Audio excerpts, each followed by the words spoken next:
Your savings account is a hallucination. It vanishes the second the server farm loses power.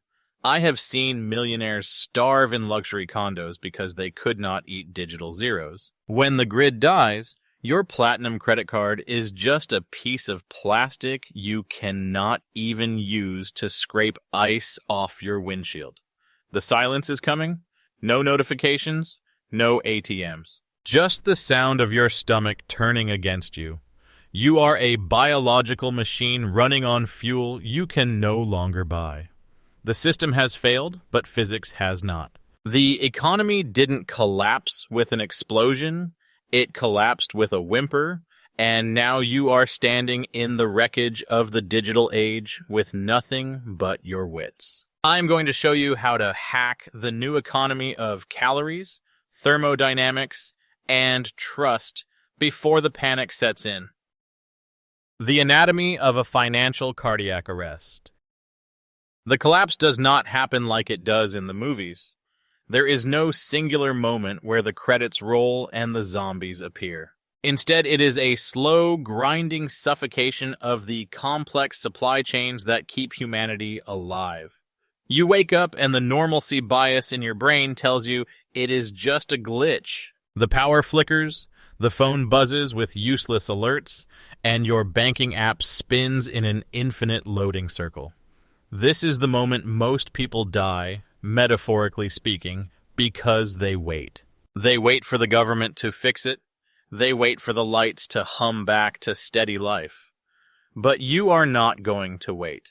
You need to understand that the complex web of just-in-time delivery systems has snapped. The trucks have stopped moving because the digital currency required to buy diesel has evaporated into the ether. You are now living in a world of tangible assets, and if you cannot hold it in your hands, you do not own it.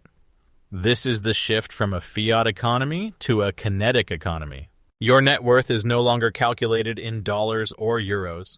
It is calculated in calories, British thermal units, and liters of potable water. Wealth is now biological integrity. The caloric currency and the biology of starvation. You need to stockpile immediately, but you must do it with the precision of a nutritionist, not a hoarder. Hindsight is a luxury for the dead. The supply chain has rotted, so you must secure the biological fuel your body demands. We are talking about basal metabolic rate, or BMR. This is the raw energy required just to keep your heart beating and your neurons firing. You need to secure a minimum of 1 year's worth of shelf-stable calories. Do not think in terms of meals, think in terms of cellular respiration. You need carbohydrates for immediate glycolytic energy, which means rice, pasta, and oats. However, a diet solely based on starch leads to protein energy malnutrition. You must acquire beans, lentils, and canned meats to provide the amino acids necessary to repair the muscle tissue that stress will inevitably break down. This is called the complete protein profile. If you miss this, your body will cannibalize its own muscle mass for fuel, leaving you weak when you need to be a fortress. Furthermore, you must account for the psychological impact of food fatigue. The brain craves variety not just for pleasure, but for the diverse micronutrients required to prevent diseases like scurvy or pellagra. Canned fruits, preserved vegetables, and multivitamins are not luxuries. They are chemical necessities. You are not just buying food, you are buying time. You are purchasing the ability to sit out the initial chaos while others fight over the last box of cereal in a looted supermarket. Every calorie you store is a negotiation you do not have to make with a desperate stranger. But having a mountain of food is useless if your body shuts down from dehydration. Next, we will discuss the liquid that dictates your survival timeline. Hydrology and the fluid dynamics of life. Water is the binary code of life. Without it, the system creates a fatal error within 3 days. You cannot rely on the tap. Municipal water systems require massive amounts of electrical pressure to push water through the grid. When the pumps fail, gravity takes over, and the pressure drops, allowing groundwater contaminants to seep into the pipes. You need a robust filtration strategy that addresses both biological and chemical threats. Stockpiling bottled water is a stopgap measure, finite and heavy. You need to become a master of hydrology. Acquire high-quality filtration systems that can remove pathogens down to 0.1 microns. We are talking about ceramic filters like the Berkey or membrane filters like the LifeStraw, but you must also understand redundancy. If technology fails, you revert to physics and chemistry. Boiling water kills bacteria and viruses through thermal destruction, but it consumes precious fuel. Chemical disinfection using calcium hypochlorite, pool shock, is a viable long-term solution if you understand the stoichiometry. A granular teaspoon of pool shock can treat hundreds of gallons if diluted correctly, turning questionable pond water into safe drinking fluid. You must also learn the art of distillation. If the only water available is chemically contaminated or brackish, boiling and capturing the steam leaves the heavy metals and salts behind. This is simple phase change thermodynamics. You are separating the pure hydrogen and oxygen molecules from the toxic sludge of a fallen world. Remember, in a collapse, dysentery is not an inconvenience. It is a death sentence. You are one sip of bad water away from dehydration and circulatory failure. But water and food are heavy, and they make you a target. You need to understand how to interact with the new economy. The psychology of barter and the dopamine market. Cash is trash. The paper in your wallet is now useful only as kindling to start a fire. The new economy is built on utility and addiction. This is the law of double coincidence of wants. You need something, and you must have exactly what the other person wants to get it. To navigate this, you must stock items that hack the human reward system. Alcohol, strictly for trading, is one of the most potent currencies in human history. It acts as a depressant, an antiseptic, and a social lubricant. In a world defined by high cortisol levels and trauma, a bottle of cheap vodka is liquid gold. It allows people to forget, and they will pay dearly for that oblivion. Coffee and cigarettes operate on a similar principle. Caffeine is the fuel of vigilance, and nicotine is the anchor for the stressed. These are small, portable, and highly addictive commodities. The person holding the coffee beans controls the morning energy of the neighborhood. But beyond vices, you must understand the value of practical goods. Batteries, lighters, hygiene products, and nails become rare artifacts of a bygone industrial era. However, the most valuable currency holds zero weight and takes up zero space. It is skill. Competence is the only asset that cannot be stolen at gunpoint. Learn to repair small engines, suture wounds, or identify wild edibles. If you can fix a generator, you become indispensable. If you can deliver a baby or set a broken bone, you are protected by the tribe because you are the tribe's insurance policy. Knowledge is the ultimate hedge against inflation. But all this trading exposes you to people, and people are unpredictable variables. You need to secure your thermal envelope. Thermodynamics of shelter and entropy.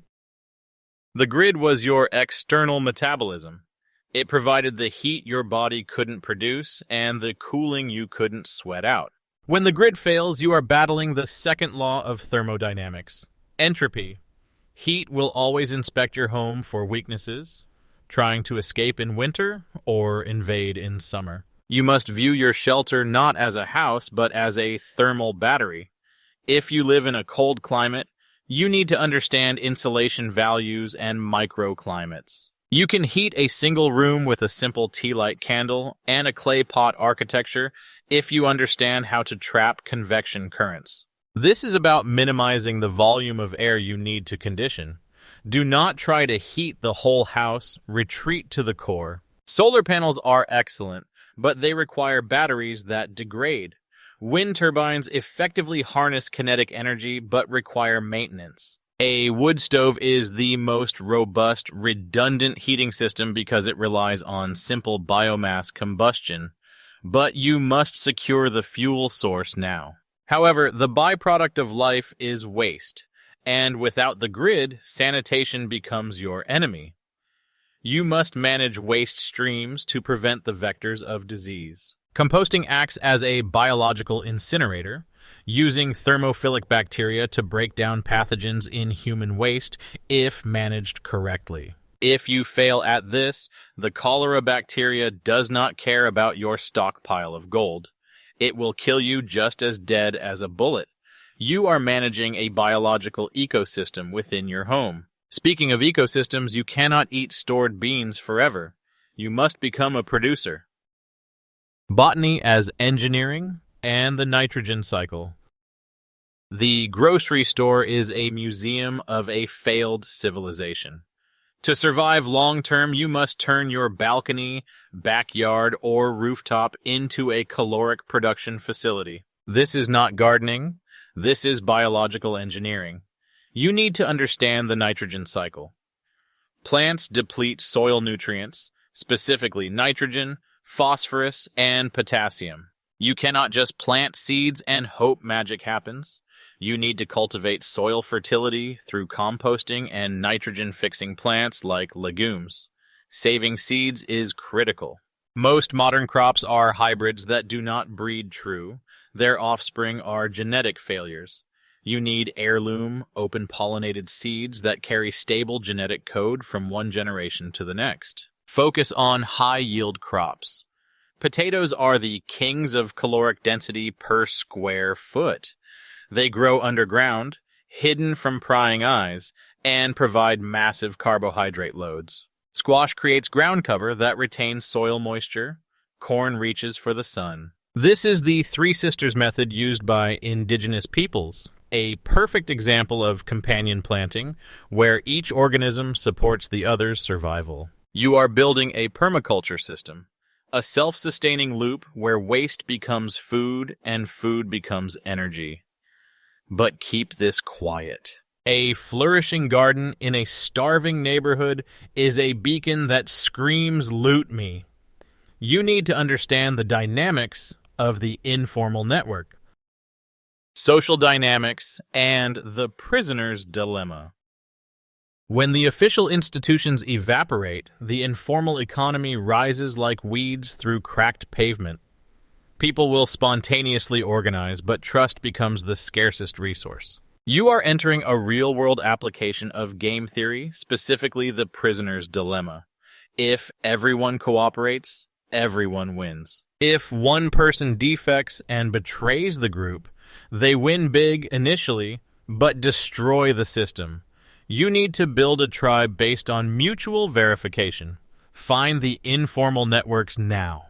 Who is the mechanic? Who has the medical training? Who knows how to purify water? You must trade fairly to build reputation capital.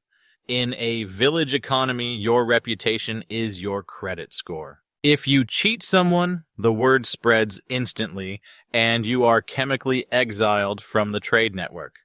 However, you must operate with a paranoid skepticism. Desperation reconfigures the human moral compass. The neighbor who borrowed sugar yesterday might be the threat holding a pry bar tomorrow if their children are starving. You verify everything. You test medicines. You validate skills. You never trade your primary defensive weapons or your last course of antibiotics. You build a circle of trust, but you keep the perimeter guarded. This leads us to the grim reality of defense. The kinetic defense and the gray man theory. Kindness has a caloric limit. When people are starving, the veneer of civilization is thin. You possess resources, and the second law of thermodynamics applies to wealth as well. It wants to flow from high concentration, you, to low concentration, them. Defense is not just about firearms. It is about layers of deterrence. The first layer is information control. This is the gray man theory. You must be aggressively uninteresting. You do not look like a tactical operator. You look like a refugee. You do not wear camouflage. You wear dirty street clothes. You do not brag about your solar panels. You complain about the cold like everyone else. If you look like a target, you are a target. Physical security requires hardening your perimeter. Reinforce door jambs with long screws that bite into the structural studs, not just the trim. Plant defensive vegetation, thorny bushes like blackberry or hawthorn, under windows to create biological barbed wire. Establish a neighborhood watch, because 10 pairs of eyes are better than 2. But understand the escalation of force. A barking dog is a deterrent. A motion-activated light is a deterrent. You want to make your home a hard target so that predators choose the path of least resistance elsewhere. But if violence comes, it will be fast and brutal. You must possess the will to act. The OODA loop, observe, orient, decide, act, must be tighter than your adversaries. Hesitation is fatal. You are the guardian of your lifeline. The psychological warfare of endurance. The most dangerous enemy is not the looter or the cold. It is your own mind. Economic collapse is a psychological siege. The loss of agency, the disappearance of future plans, and the crushing boredom can induce a state of lethargy that is just as deadly as hypothermia. You need to hack your neurochemistry. Establish routines. Wake up at the same time. Maintain hygiene not just for health, but for dignity. When you stop washing, you signal to your brain that you have given up. Small victories release serotonin. A successful harvest, a repaired fence, a good trade, these are the milestones of your new life. You must accept that the old world is dead, mourn it quickly, and move on. The people who cling to the hope that the banks will reopen next week are the ones who fail to adapt. They freeze in the transition. You must be fluid. You are a survivor, not a victim. The collapse of the economy is simply a reset of the rules. The artificial abstractions of stock markets and hedge funds are gone, replaced by the brutal but honest laws of nature. You work, you eat, you build, you sleep, you cooperate, you survive. The continuity of existence. This is not the end of the world. It is just the end of the world as you knew it. History is littered with the corpses of empires and economies. Rome fell, the Weimar Republic hyperinflated, the Soviet Union shattered. Humanity survived every single one of those events because we are adaptable creatures. The system is fragile, but you are anti-fragile. You get stronger under pressure. While the masses are staring at their blank screens waiting for salvation, you are purifying water. While they are panicking over a frozen bank account, you are harvesting potatoes. You have the knowledge. You understand that money is a myth and calories are reality. You have built a fortress of supplies, skills, and community.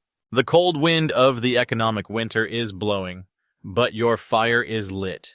You do not need the Federal Reserve. You do not need the supply chain. You have reclaimed your autonomy. When the history books are written about this collapse, you will not be a statistic. You will be the ancestor who knew what to do. You are the one who looked into the abyss, shrugged, and got to work. So, check your supplies, verify your filters, sharpen your tools. The screen is going dark, but your future is just beginning. Tell me in the comments, what is the one skill you are banking on to save your life? The best answer might just save someone else. Now turn off the device and get ready. The first 48 hours, the critical window.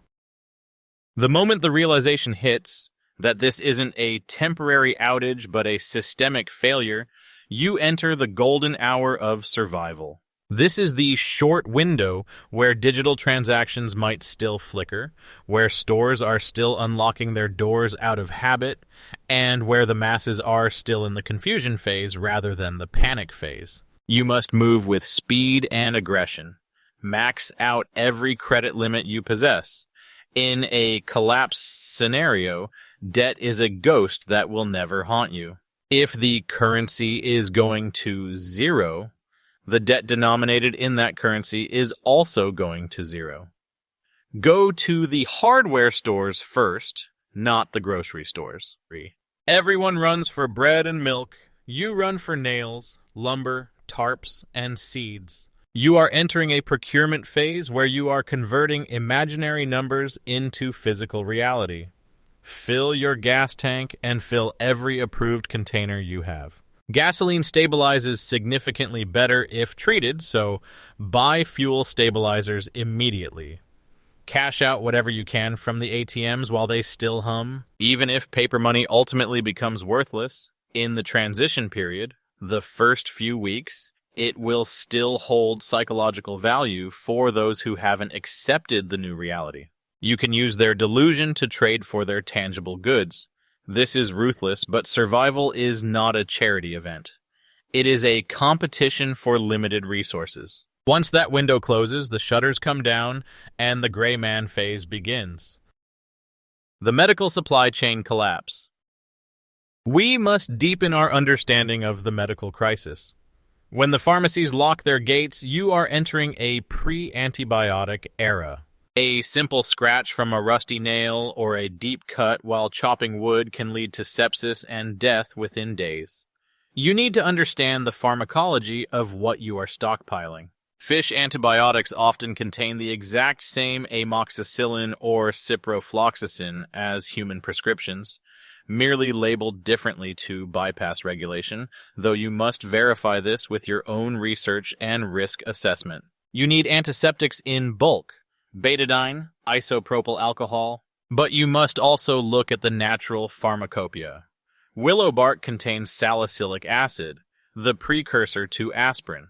Honey, specifically raw manuka honey, has potent antibacterial properties for wound dressing.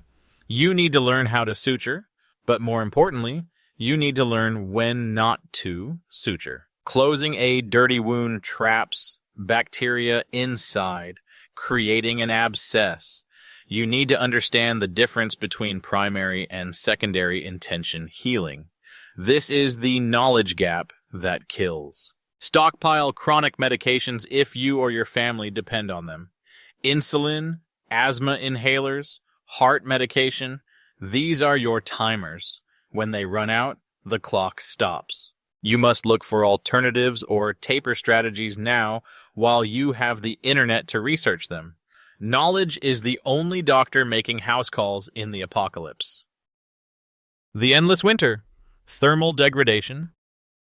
Let's revisit the concept of heat with a focus on human physiology. Hypothermia is insidious. It affects your cognitive function before it stops your heart. You act drunk, you stumble, you make bad decisions. In a survival situation, a bad decision is lethal. You need to understand the concept of microenvironments. If you have lost power and the temperature is dropping, pitch a tent inside your living room.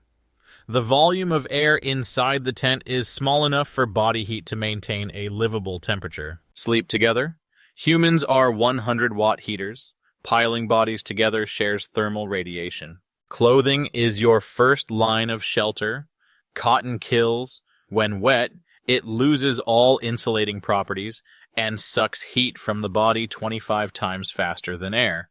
You need wool and synthetics. Layering is not just a fashion statement, it is trapping dead airspace. The base layer wicks moisture, the middle layer traps warmth, and the outer shell blocks the wind and rain, convection, and evaporation.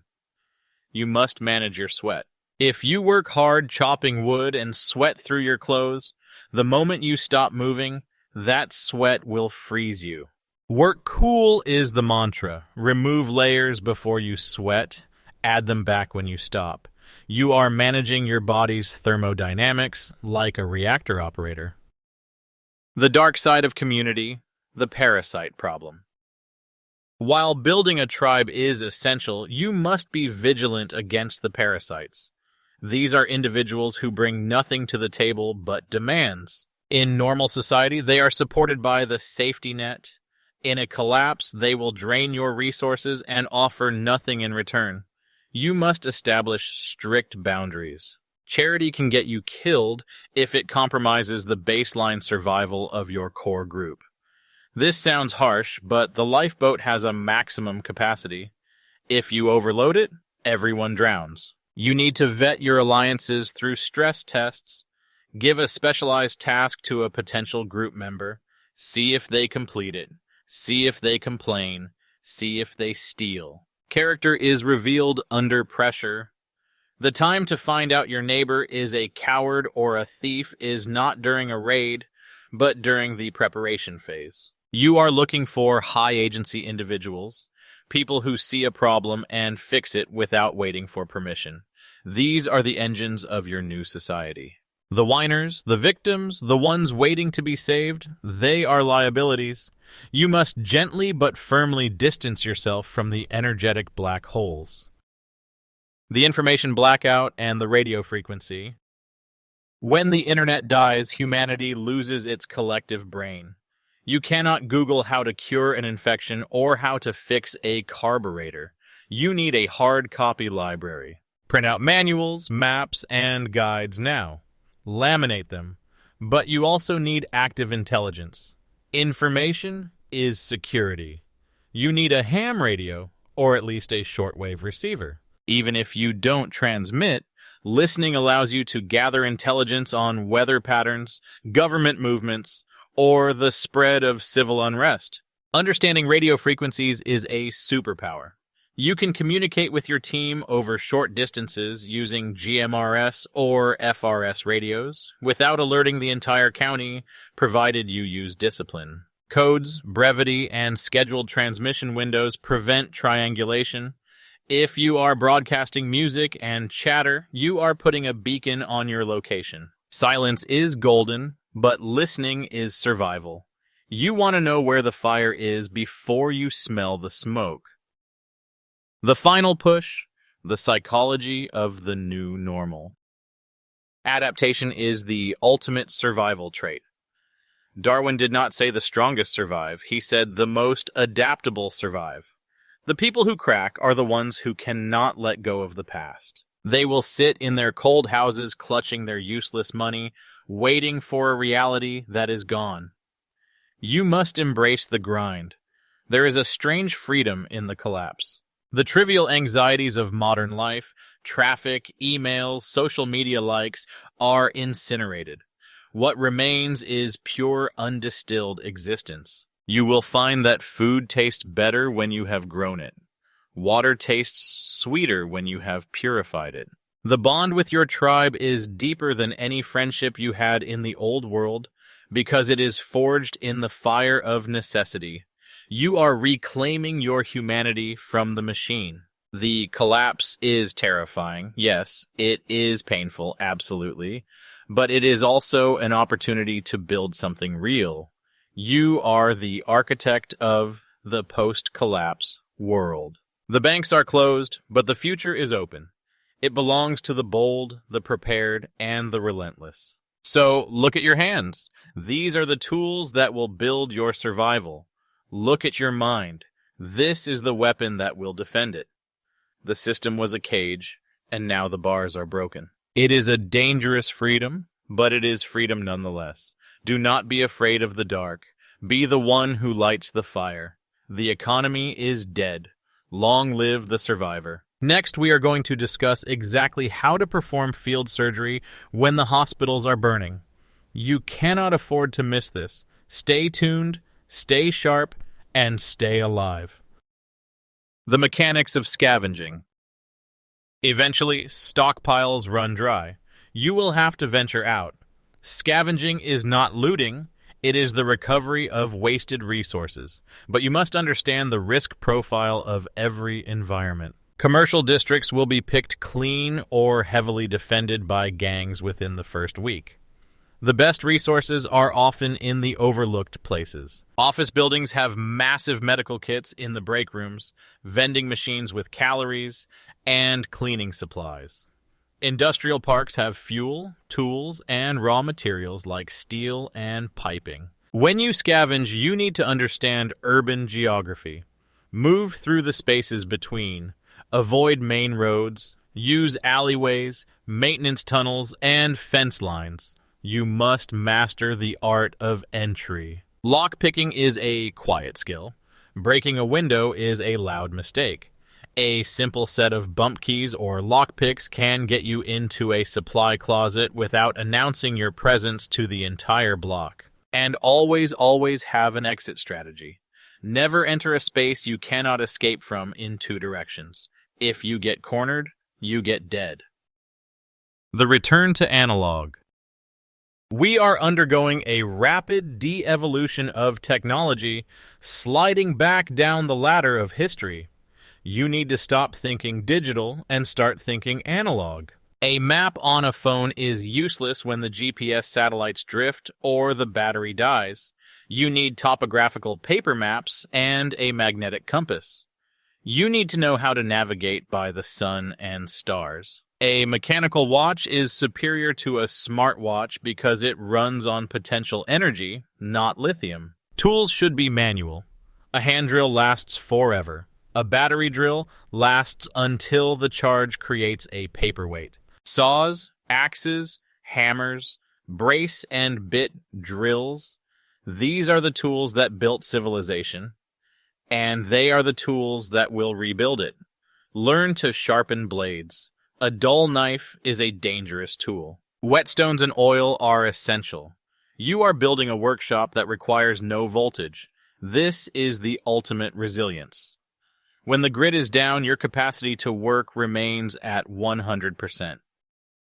The toxicity of modern materials. Be aware that burning the debris of the old world can poison you. Modern furniture, treated lumber, and plastics release toxic dioxins and cyanides when burned. If you are heating your home with scavenged wood, ensure it is not pressure-treated green lumber which contains arsenic or copper azole. Burning painted wood can release lead vapor. In a sealed room, this smoke is a silent killer. You need to identify natural wood versus chemical composites. Ventilation is not just about smoke, it is about respiratory health. If you survive the gangs only to die of lung cancer from burning plastic, you have failed the intelligence test. The ultimate variable, luck and faith. We can prepare for everything, stockpile, train, harden, but there is always the element of chaos. A stray bullet, a freak storm, a new virus. You cannot control the universe. This is where psychological resilience transforms into something spiritual. You need a why. As Nietzsche said, he who has a why to live can bear almost any how. Whether it is faith in God, love for your family, or a stubborn refusal to die, you need a metaphysical anchor. This belief system is what keeps you moving when your body is screaming to stop. It prevents the nihilism that leads to suicide. In the darkest moments, when the cold is biting and the stomach is empty, the belief that there is a future worth fighting for is the most powerful resource you possess. It is the fire that cannot be extinguished by rain or snow. Hold on to it. Nurture it. It is the spark that restarts the engine of civilization. You are now equipped with the mental framework and the physical blueprint to survive the death of money. The paper currency was always a lie, a shared delusion. Now you deal in truth. The truth of hunger, the truth of cold, and the truth of action. Do not let the panic paralyze you. Let it sharpen you. The world has changed, and you have changed with it. You are ready.